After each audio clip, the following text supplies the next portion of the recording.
kepada sesiapa yang suka makan Ramly Burger, I nak share dengan you. Yang kat Singapore tu jual tu sebenarnya tu bukan Ramly Burger, okay guys? Kalau nak tahu lebih, you can leave in the comment section, then I can share with you actually itu apa punya burger. Tetapi yang confirm originalnya Ramly is dia punya price, okay? Ini semua originally memang daripada Ramly, okay?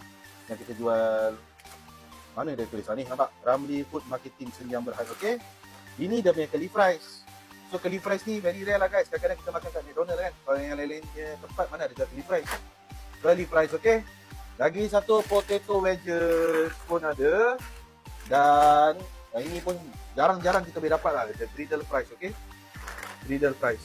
So kita baru, actually bukan baru lah. Kita bawa masuk balik. Dulu memang ada untuk kita supply businesses. Tapi kat Frozen Mart tak ada. Jadi kita bawa masuk balik untuk jual di Frozen Mart kita. Dan harga-harganya berpatutan, okay guys? Griddle sama dengan curly $8 saja.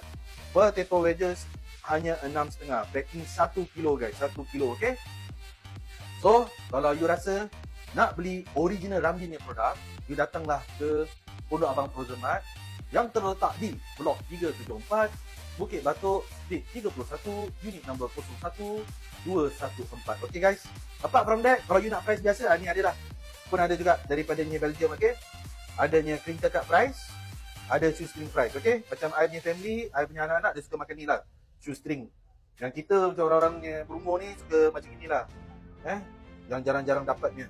So, kita punya website pun ada juga, www.pondokabang.com. Kalau you nak beli online, you boleh beli kat online.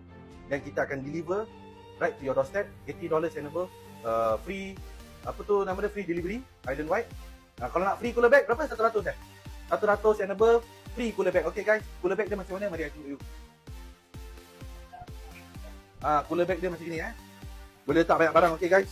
Kalau you datang Frozen Mart kita, you spend $100 pun you dapat free, betul? Betul, saya punya staff ni, Rosita cakap betul. Tunjuk dia cakap sini. Tu dia tengah ketawa. Betul. So kalau nya $100 and above, free, okay guys. Kita ada letak, kita ada standby kat sini, okay?